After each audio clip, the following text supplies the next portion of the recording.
มาเด้อทุกคนกินข้าวเช้านำกันเด้อทุกคนเนาะตอนนี้ก็แดดออกมาจางปาง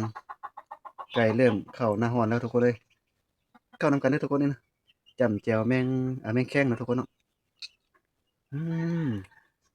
แซ่บๆคักขนาดเลยดนๆได้กินเทื่อหนึงทุกคนเอ้ยไฟก็ดำปีลีแล้วมันบ่ลุกเนาะแล้วก็ตอนนี้กำลังดังแล้วก็ไฟดังไฟ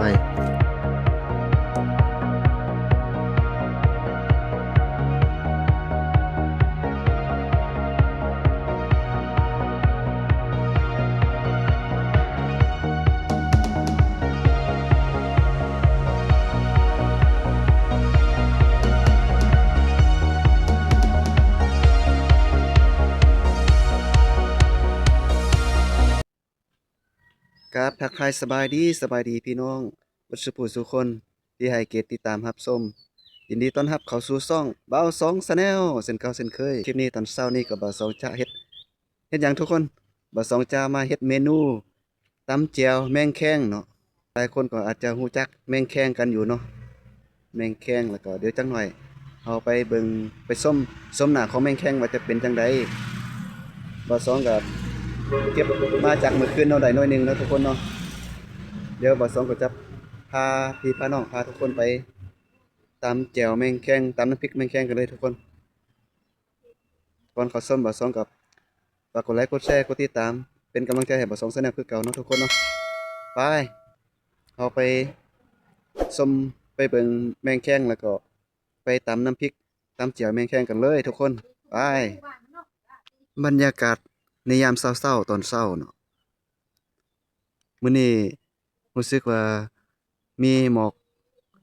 มีทะเลหมอกหลายเนาะอยู่จอมพูพุ่นก็เบิ่งอาจจะบ่เห็นเนาะเพราะว่ามันจะมีหมอกปกคลุมอยู่ทุกๆตอนเช้านี่ตอนนี้ก็ยังมีหมอกมีไอหมอกทะเลหมอกนี่ถือว่าประมาณ8-9โมงก็จึงจะมีแดดออกมาเนาะหมอกเมยก็จะเริ่มเจือจางลงไปสองได้เก็บเอาแมงแคงมาได้จักเล็กจักน้อยเนาะแล้วก็จะไปทำน้ำพริกหรือว่าไปเฮ็ดเอาไปตำน้ำพริกแมงแคงกันเลยทุกคน ตอนนี้ก็คืออยู่ในเรือนครัวเนาะแล้วก็บ่าวสองจะพาทุกคนพาพี่น้องมาชมเบิ่งแมงแข้งนำกันว่าบ่าวสองไปซอกไต่เอาตอนกลางค่ำกลางคืนเนาะเอาจากต้นลำไยหรือว่ามันจะกินพุ่มใบลำไยเนาะเลาะตามบ้านเมื่อคืนเนาะจะได้เล็กๆน้อยๆทุกคนนี่อันนี้จะเป็นแมงแข้งเด้อทุกคนแมงแข้ง หลายคนก็อาจจะรู้จักกันแล้วก็อาจจะอาจจะเคยได้กินอยู่เนาะนี่เด้อแมงแคงเด้อทุกคนในช่วงนี้ก็ถือว่าตัวใหญ่ตัวแก่อยู่เนาะบังเอิญโละตอนค่ำตอนขึ้นแล้วก็เห็นก็เลยไต่มาได้ประมาณ22ตัวก็พอกินอยู่ได้ทุกคนพอมันพอกินแล้วก็พอตำแจ่วแล้วก็พอดีเลยเนาะ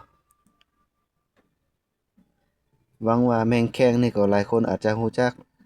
แล้วก็เคยกิน แมงแคงชนิดนี้เนาะที่มันจะอยู่ตามต้นมักลิ้นจี่หรือว่ามักลำไยเนาะมันจะไต่ตอมช่อดอกหรือว่ากินตามพุ่มใบลองกินเบิ่งเนาะพี่น้องอาจจะติดใจก็เป็นไปได้เนาะทุกคนเนาะสำหรับแมงแคงแต่ว่าขอโทษขออภัยเนาะอยู่ในเรือนครัวมันอาจจะมืดๆหน่อยหนึงแต่ก็บ่ซองจะเริ่มกะเกียมตำน้ำพริกแมงแคงหรือว่าตำแจ่วแมงแคงเนาะ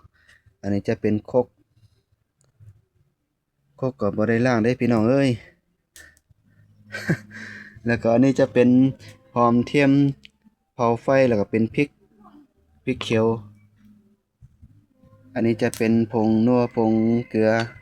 ผงชูรสกับเกลือแล้วก็เป็นพริกเนาะผ สิมาคั่วแมงแคงตำแจ่วแมงแคงเด้อทุกคน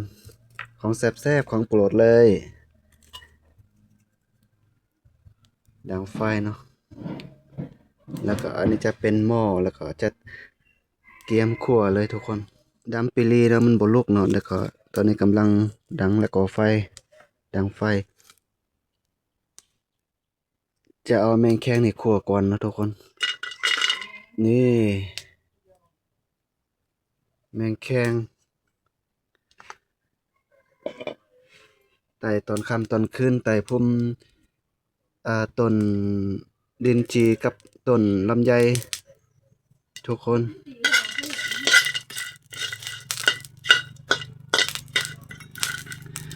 เพราะว่าเก็บใส่ขวดไว้แล้วมัน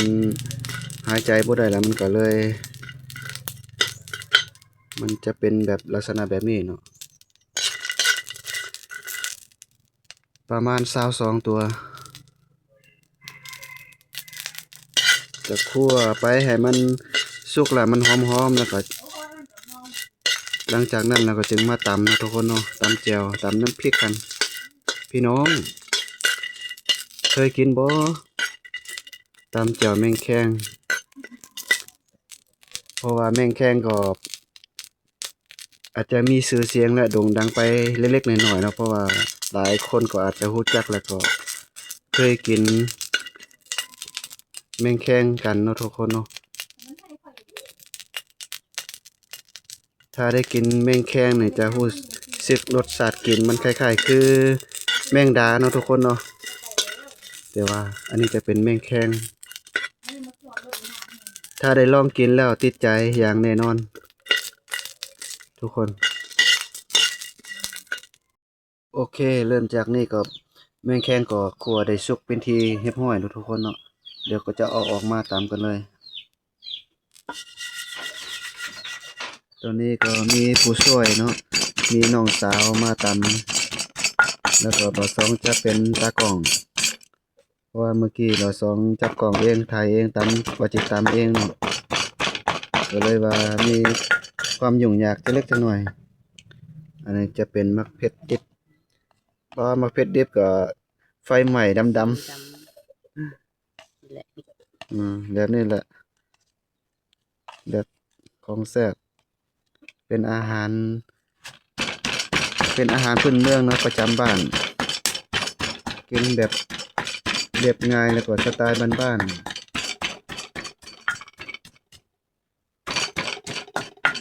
น้องสาวเด้อทุกคนน้องสาวผู้ใดสนใจก็ติดต่อมาเด้อผู้บ่าวไทยและต่างประเทศเนาะหรือว่าในประเทศลาวในประเทศลาวเฮาก็ดีเนาะทุกคนเนาะนี่ตอนนี้กำลังเริ่มจะตำแมงแคงแล้วทุกคนว่าเอาอันปีกมันออกเดี๋ยวออกใส่หมดเลยมันจะกรอบอยู่ใส่น้ำมันแล้วมันจะกรอบอยู่ถือว่าเพราะว่าโดนๆเนาะโดนๆได้ฟ้าหลายปีก็จึงจะได้กินเทื่อหนึงนะทุกคนก็เลยว่าอยากกินเห็นหน่อยหนึ่งอยากกินแจ่วน้ำพริกแมงแคงเนาะ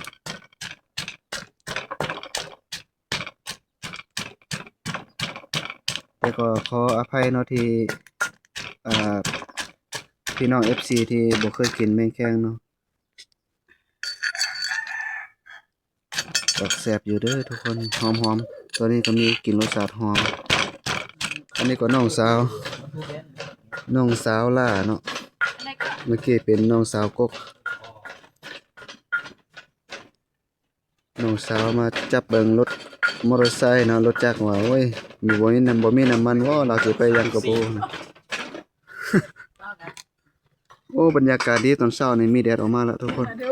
ตอนนี้ก็บ่ซองได้ตำแจ่วตำน้ำพริกแมงแคงแล้วเป็นที่เรียบร้อยแล้วก็พร้อมกินเนาะทุกคนแล้วก็มีตัวเสริมอันนี้จะเป็นแกงอันนี้ก็เป็นแกงผักฮี่เนาะแกงผักฮี่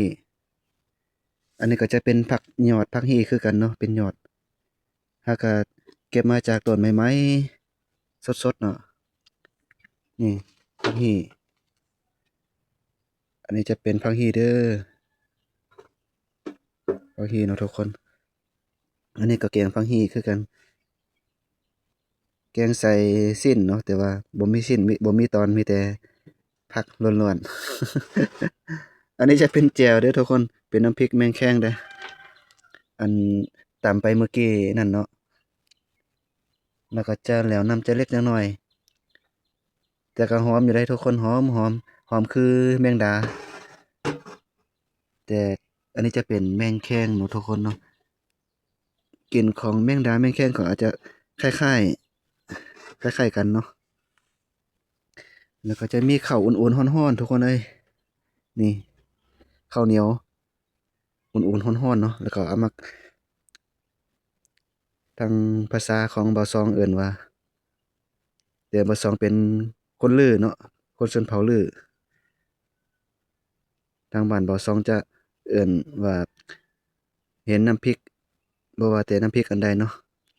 ล้วนแต่ว่าเป็นน้ำพริกแล้วก็จะจับเอาข้าวเหนียวเนี่ยเนาะปั้นๆแล้วเอามางัวหรือว่ามาปั้นแบบนี้แล้วก็เอามาใส่บนกลางนี่แต่ว่ากินนี่ป๊าโคตรคักโคตรแซ่บเลยโอ้โฮแนวสิว่าแล้วแนวความแซ่บของงัวหรือว่าปั้นแจ่วเนาะทุกคนเนาะโอเคเดี๋ยวบ่าวสองก็จะกินคำแรกเผื่อพี่เผื่อน้องเผื่อทุกคนที่กำลังเข้ามาติดตามรับชมคลิปวิดีโอนี้เนาะบ่าวสองก็จะกินข้าวเผื่อพี่เผื่อน้องเอ้าบัดนี้ก็อยากข้าวหิวข้าวเนาะเพราะว่าน้องสาวเขาก็ไปสวนเนาะไปตั้งแต่เช้าไปเก็บผักเพิ่นว่าแล้วก็บ่ได้กินข้าวห่มผ้ากินปลาห่มถ้วยเนาะนำเบาซองแต่เบาซองก็จะกินลองกินคนเดียวเนาะว่าสิแซ่บบ่เออจำได้แล้วทุกคนเนาะเพราะว่าอ่าเป็นบ่วงเป็นซ่อนเป็นถูเป็นไม้ตะเกียบอิหยังก็เพราะว่าโดยใช้ตามธรรมชาตินะที่พ่อแม่เฮ็ดมาให้เนาะก็ใช้มือนี่แหละทุกคนแซ่บๆนะเอาเด้อบัดนี้อาเอาเด้อทุกคนมากินข้าวนำเบาซองมาแซ่บๆนำกันเด้อกินข้าวกับแกงผักหี้แล้วก็ตำแจ่วน้ำพริกแมงแคงแล้วก็กับยอดใบผักหี้ใหม่ๆสดๆเด้อทุกคนอืมโอ้หอมแซ่บหอมคล้ายคือแจ่วแมงดาคล้ายๆคือกันเนาะแจ่วแมงแคงอืมแซ่บเลยทุกคนมาเด้อทุกคนกินข้าวเช้านำกันเด้อทุกคนเนาะตอนนี้ก็แดดออกมาจางปางใกล้เริ่มเข้าหน้าร้อนแล้วทุกคนเอ้ยหลายคนก็อาจจะกะเกมไปลงห้วยลงคลองเนาะเพราะว่าตอนนี้ก็อาจจะเป็นช่วงหน้าร้อนหน้าแล้งกันแล้วทุกคนเอ้ยเข้าหน้าแล้งกันเนาะแล้วก็มาโอเคๆกินข้าวนำกันเด้อทุกคนนี่นะจ้ำแจ่วแมงแคงเนาะทุกคนเนาะอืมแซ่บๆคักขนาดเลยโดนๆได้กินเทื่อหนึ่งทุกคนเอ้ยโดนๆก็ให้ได้กินเนาะทุกคนเนาะอืมมือเบิ่งหนึ่งก็จับกล้องเนาะทุกคนเนาะอีกเบิ่งหนึ่งก็จะเป็นผักชีเด้อสดๆเก็บมาจากต้นใหม่ๆเด้อทุกคนเด้อเอามากับแจ่วแมงดาบ่แม่นมากับแจ่วแมงแคงเด้ออืมอืมแซ่บนะอืม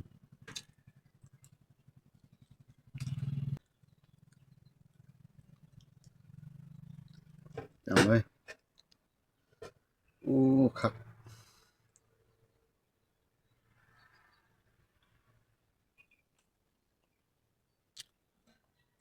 รู้สึกว่ารสชาติมันจะมีความนัวแล้วก็หอมแมงแคงแล้วก็คล้ายๆหอมแมงดาแล้วก็มันจะแซ่บนัวละมุนละไมอะไรทำไมแซ่บนะทุกคน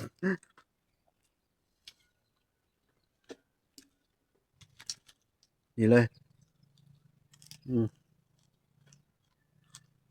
กินผักก็สำหรับคลิปนี้มาฮอดท้ายนี้ก็บ่สองก็จะขอจบคลิปนี้ไปก่อนเนาะทุกคนขออำลาคลิปนี้ไปก่อนพี่น้องเดี๋ยวไว้พบไว้พ้อกันใหม่ในคลิปต่อไปคลิปหน้าเนาะสำหรับคลิปนี้ก็ขอบคุณขอบใจที่เข้ามาติดตามรับชมในคลิปวิดีโอนี้กดไลค์กดแชร์เป็นกำลังใจให้บ่สอง Channel เนาะเพื่อจะได้มีแรงจิตแรงใจในการเฮ็ดคลิปต่อไปนั่นเองทุกคนสำหรับคลิปนี้ลาไปก่อนสบายดี